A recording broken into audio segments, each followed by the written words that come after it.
అంతర్జాతీయ మహిళా దినోత్సవం పురస్కరించుకుని కల్లూరులోని ఆదిత్య పాఠశాలలో 8వ తేదీ ఆదివారం యునైటెడ్ జర్నలిస్ట్ ఫోరం యూజేఎఫ్ గౌరవాధ్యక్షులు పి యూసుఫ్ ఖాన్ అధ్యక్షతన మెగా ఉచిత వైద్య శిబిరం విజయవంతంగా జరిగింది.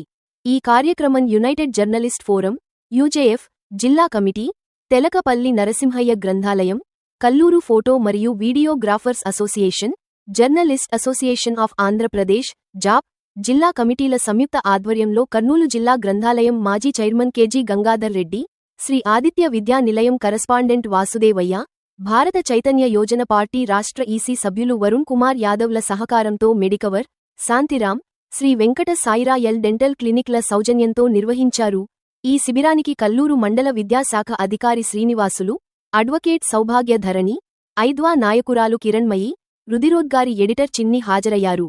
ఈ కార్యక్రమంలో యునైటెడ్ జర్నలిస్ట్ ఫోరం యూజేఎఫ్ వ్యవస్థాపక అధ్యక్షులు నీలం సత్యనారాయణ, జిల్లా అధ్యక్ష కార్యదర్శులు గిలిగిత్త విజయకుమార్, ఉమ్మల్ల రాజశేఖర్, జిల్లా నాయకులు దండు విద్యాసాగర్, విజయ్ కుమార్, పి నాగేంద్రుడు, మల్లికార్జున, వై వెంకటేశ్వరరెడ్డి, మధుసూదన్, మధు, చంద్రశేఖర్, శ్యామ్, దేవరాజ, తెలకపల్లి నరసింహాయ గ్రంథాలయం కమిటీ అధ్యక్షులు కె ప్రభాకర్, కార్యదర్శి దనేష్, ఉపాధ్యక్షులు అజాద్, సభ్యులు సికిందర్, జర్నలిస్టులు తదితరులు పాల్గొన్నారు.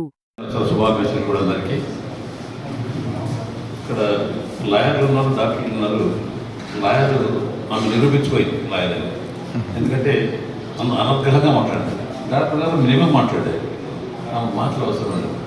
ఈ సభ మ్యాక్సిమం ఈ స్థలంలో చాలా క్యాంపులు చేశాను. మా వాసుదేవ గారి ఆశీర్వాదంతో చిన్నగురు ఉంటున్నాను, చాలా క్యాంపులు ఇక్కడ ఏర్పాటు చేసాము.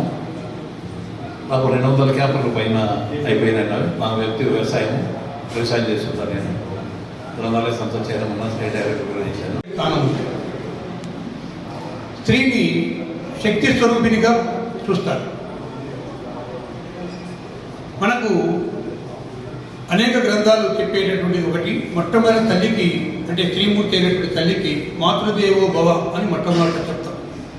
ఆ తర్వాతనే తండ్రి పితృదేవో భవ, ఆ తర్వాత గురువు ఆచార్య దేవో భవ, ఆ తర్వాత అతిథులు.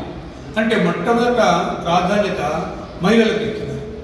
ప్రస్తుతము మహిళలు అనేక రంగాల్లో దూసుకోబోతున్నారు. ఒకటి కాదు, విద్యారంగం, వైద్య రంగం, అంతరిక్ష రంగం, ఇది చూసుకుంటూ పోతే వ్యాపార రంగం మనం చూస్తున్నాం, రాజకీయ రంగం. అంటే మహిళలు లేని ప్రదేశం అంటూ ఏది లేదు. వారంత చిత్తశుద్ధితో, వారంత ఓర్పుతో, వారంత డెడికేషన్తో ఎవరు పనిచేయడం లేదు. ఈ మధ్యకాలంలో భారతదేశంపై పాకిస్తాన్ పైన దాడి చేసినప్పుడు, మరి పాకిస్తాన్ వాళ్ళు పహల్గాంలో దాడి చేసినప్పుడు 2 మహిళా మూర్తులు. గంగాధర్ గారు చాలా కార్యక్రమాలు నా స్కూల్లో చేశారు, బయట కూడా చేస్తూ ఉంటారు. ఆయన ఇటువంటి కార్యక్రమం చేయాలంటే చాలా ఇష్టం. ఆయనకు 100 ఎకరాలైన పంటలు పండిస్తుంటాడు. 100 ఎకరాలే అది ఉన్నా కూడా ఈ కార్యక్రమం చేస్తుంటాడు. ఈ కార్యక్రమం అయిపోతేనే తర్వాత పొలాల్లో ప్రత్యక్షమవుతాడు ఆయన వచ్చేసిన తర్వాత. అటువంటి దినచర్య ఏదైనప్పటికీ ఇటువంటి ఉచిత వైద్యులు ఇక్కడికి వచ్చి చికిత్సను ఫ్రీగా పొందడమే కాకుండా ఇప్పుడు ఆయన అద్దాలు కూడా ఇప్పిస్తామంటున్నాడు. అడ్వకేట్గా వర్క్ చేస్తున్నా అండి కర్నూలు డిస్ట్రిక్ట్ కోర్టులో. ఇక్కడ మెడికల్ క్యాంప్ గురించి మేడం చెప్పారు, అందరూ అవకాశాన్ని సద్వినియోగం చేసుకోండి. అందులో నేను విన్నాను, ఐ ఆపరేషన్ కూడా ఫ్రీగా చేపిస్తారని ఉంది. చాలా మంచి అవకాశం అండి. అద్దాలు ఇస్తారంట. ముఖ్యంగా పెద్దవాళ్ళు చాలా ఇబ్బంది పడుతూ ఉంటారు, ఏదో వాయిదాలు వేస్తూ ఉంటారు. అట్లా కాకుండా కొంచెం ఇబ్బంది నుంచి బయటికి రావాలంటే మనమే కదా ముందు అడిగేయాలి. మీకు తెలిసిన వాళ్ళు కూడా పిలుచుకొచ్చి చేయించండి. ఈరోజు ముఖ్యంగా అంతర్జాతీయ మహిళా దినోత్సవం అని జరుపుకుంటున్నాం. అలాగే ఇక్కడ నుంచి వచ్చిన అందరికీ కూడా అంతర్జాతీయ మహిళా దినోత్సవ శుభాకాంక్షలు. ఈరోజు ఈ విధంగా ఉచిత వైద్య శిబిరం మన జర్నలిస్టులు అన్న వాళ్ళందరి సహకారంతో, నిజంగా ఫోటోగ్రాఫర్స్, వీడియోగ్రాఫర్స్ అందరూ కలిసి ఈ విధంగా ఏర్పాటు చేయడం అనేది అభినందనీయం. ఏది ఏమైనా మహిళా దినోత్సవం రోజు ఈ ఏర్పాటు చేసి ఇలా అందరికీ అందుబాటులో ఉండేలాగా, పేద ప్రజలందరూ కూడా ఇక్కడ నివాసం ఉంటూ ఉంటారు.